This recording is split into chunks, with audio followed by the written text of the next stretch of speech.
My name is Michelle Jones, and this is Horror Infiltrated.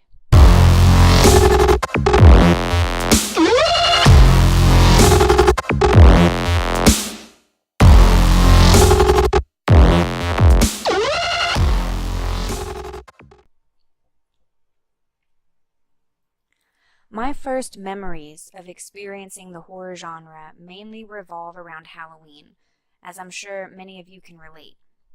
Some of my fondest memories are of getting all dressed up in costumes, going to haunted house attractions, carving scary faces into pumpkins, and getting the whole family together to watch scary movies.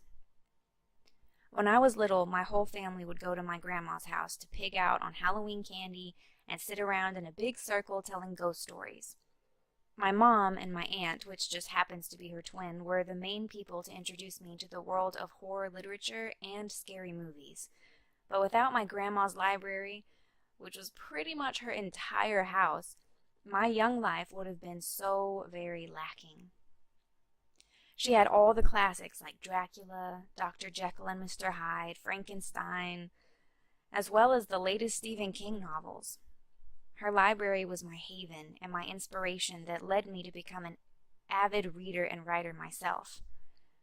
As a child, the world was still full of mystery and magic, and I honestly thank God for the horror genre because without it, I feel I would have lost all imagination as I got older and began to face the harsh and, let's face it, boring reality of adulthood. Without my fear of the dark, yes, I admit it with pride, and my gothic romances and macabre fantasies as a child, I doubt I could have held on to the imagination I have today, which allows me to write and create art that is unique and outside the norm. The first horror movie I remember seeing was Rose Red, which was adapted from Stephen King's novel and was actually, I think, a mini-series before it ended up as the DVD my mom bought.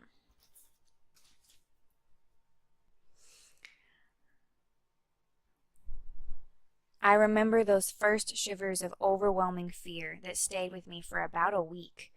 I had nightmares and couldn't sleep, but more than that, I was hooked. The fear had placed a feeling in my chest close to exhilaration, and it popped open a door in my mind that led in all sorts of questions. Questions that I will spend my whole life trying to answer. Do ghosts exist? Is it possible? Is there an afterlife?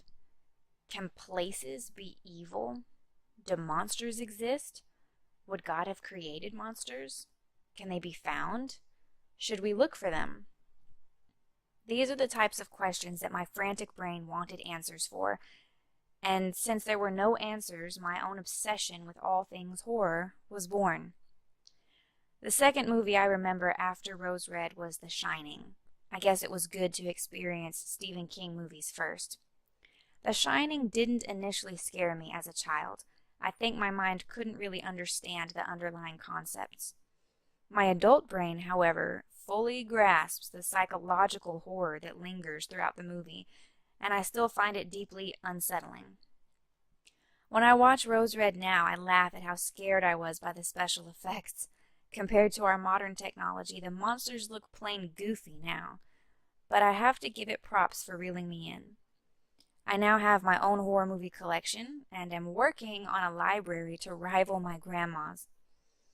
Halloween is still my favorite holiday, and my family tends to let me pick the movie we all watch now. I encourage you, my awesome listeners, to share your earliest brushes with the horror genre. How did you get infiltrated? Please comment and share this episode with friends. Until next time, stay scared.